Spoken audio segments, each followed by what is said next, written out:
Hello friends, welcome back. तो ये building material के शॉर्ट नोट्स की सेकंड वीडियो है। बाकी के लेक्चर की लिंक आपको डिस्क्रिप्शन में मिल जाएगी, तो आप चेक करना मत भूलिए। तो यहाँ पे हम लोग बोक्स कंपाउंड डिस्कस कर रहे थे। तो थर्ड कंपाउंड है ट्राई कैल्शियम सिलिकेट। इसको C3S लिखते हैं, इसको हम लोग एलाइट बोलते हैं। ये बहुत बार क्वेश्चन पूछा जाता है कि इसका क्या नाम होता है, एलाइट। और इसका जो परसेंटेज है वो 45 से 65% के बीच होता है, ये भी क्वेश्चन पूछा जाता है। Hydration within a week, तो 7 दिनों में इसका हाइड्रेशन हो जाता है, ये भी क्वेश्चन पूछा जाता है। रिस्पॉन्सिबल फॉर अर्ली स्ट्रेंथ, तो इसकी वजह से सीमेंट में अर्ली स्ट्रेंथ आती है। जहाँ पे हम लोग रोड कंस्ट्रक्शन वर्क करते हैं तो वहाँ पे अर्ली स्ट्रेंथ की ज़रूरत होती है, इसलिए उस सीमेंट में ट्राई कैल्शियम सिलिकेट की मात्रा हम लोग बढ़ा देते हैं। तो ये सारे ही इंपॉर्टेंट पॉइंट हैं। अगला पॉइंट है डाई कैल्शियम सिलिकेट। इसको C2S लिखते हैं, इसको हम लोग बेलाइट बोलते हैं। और इसका जो परसेंटेज है वो 15 से 35% के बीच होता है। Hydration with in an year, तो इसका हाइड्रेशन 1 साल तक चलता रहता है। रिस्पॉन्सिबल फॉर प्रोग्रेसिव स्ट्रेंथ, तो इसकी वजह से लगातार स्ट्रेंथ लंबे समय तक आती रहती है। इंक्रीज रेजिस्टेंस अगेंस्ट केमिकल्स, तो इसकी वजह से जो सीमेंट का है वो रेजिस्टेंस केमिकल के अगेंस्ट बढ़ जाता है। तो जहाँ पे फैक्ट्री होती है, जहाँ पे केमिकल यूज़ होते हैं ज़्यादा, तो वहाँ पे हम लोग डाई कैल्शियम सिलिकेट की मात्रा बढ़ा सकते हैं सीमेंट में। नोट की बात करते हैं, ये क्वेश्चन SSC JEE में आया हुआ है। The cement become useless if it absorb moisture content exceed 5%। अगर सीमेंट 5% से ज़्यादा मॉइस्चर कंटेंट को एब्जॉर्ब कर लेता है तो ये यूजलेस हो जाता है फिर।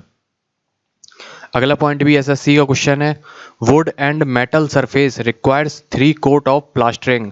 तो क्वेश्चन आएगा वुड और मेटल सरफेस कितने कोट की प्लास्टरिंग की ज़रूरत होती है, तो 3 coat of plastering so that surface is completely safe and sealed.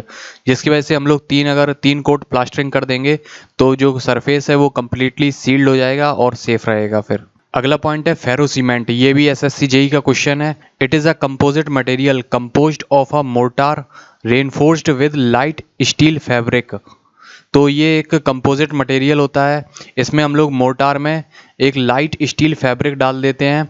Used to form thin hard and strong sections, तो इससे हम लोग थिन हार्ड और स्ट्रॉन्ग सेक्शंस बनाते हैं फेरो सीमेंट की सहायता से। और ये एक कंपोजिट मटेरियल होता है, इसमें मोर्टार को हम लोग रेनफोर्स्ड कर देते हैं लाइट स्टील फैब्रिक से।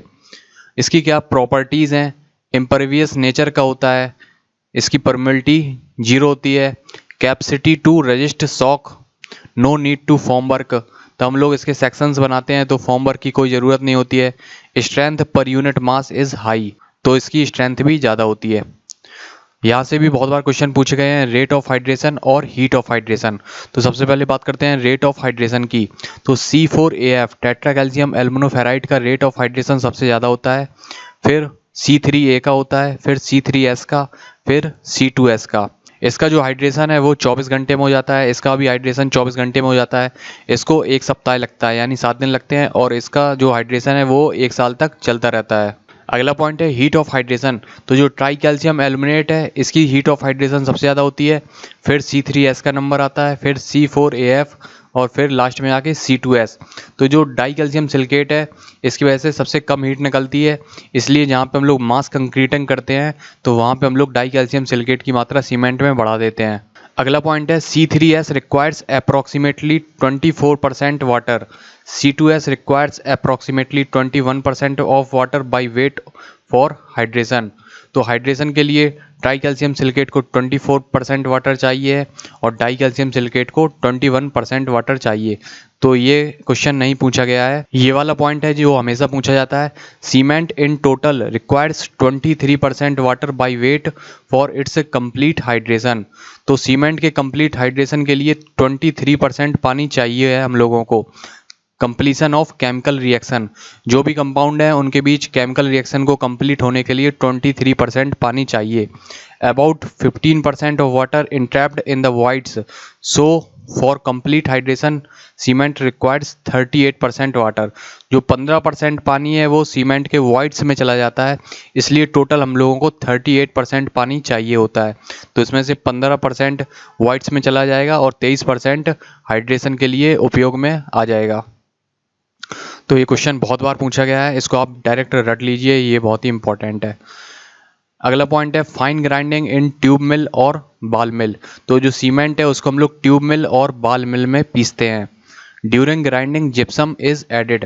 तो ग्राइंडिंग के समय ही हम लोग इसमें जिप्सम मिलाते हैं और जिप्सम की वजह से इनिशियल सेटिंग टाइम इंक्रीज हो जाता है। अगला पॉइंट है फेड इन रोटेटरी क्लिन। और जो क्लिन का टेम्परेचर है वो 1400 से लेकर 1600 डिग्री सेल्सियस के बीच होता है। तो जब भी हम लोग सीमेंट बनाते हैं तो कितने टेम्परेचर रखते हैं? 1400 से लेकर 1600 डिग्री सेल्सियस। बहुत ही इंपॉर्टेंट क्वेश्चन है, ये हमेशा पूछा जाता है। अगला पॉइंट है मॉडरेट रेट ऑफ कूलिंग। ये एसएससी जेई में आया हुआ क्वेश्चन है। Moderate rate of cooling of clinker in the rotary cooler will result in higher strength. जो क्लिंकर्स बनते हैं, जब हम लोग सीमेंट बनाते हैं तो सीमेंट के क्लिंकर्स बनते हैं। अब 1400 से लेकर 1600 डिग्री सेल्सियस पे हम लोगों ने गर्म किया था, अब उसको हम लोगों को ठंडा करना है। तो मॉडरेट रेट ऑफ कूलिंग से अगर हम लोग ठंडा करेंगे तो हम लोगों को हाई स्ट्रेंथ मिलेगी सीमेंट की। जो मॉडरेट रेट ऑफ कूलिंग है वो है पहले 1200 डिग्री सेल्सियस, फिर 500 डिग्री सेल्सियस, फिर एम्बियंट टेम्परेचर। तो ये रहता है मॉडरेट रेट ऑफ कूलिंग। अगर हम लोग जल्दी ठंडा कर देंगे इसको तो फिर उतनी हाई स्ट्रेंथ नहीं मिलेगी। ये जो नोट है ये एसएससी जेई में आया हुआ क्वेश्चन है। Capillary pores in hydrated cement paste are not interconnected but contain some quantity of gel water.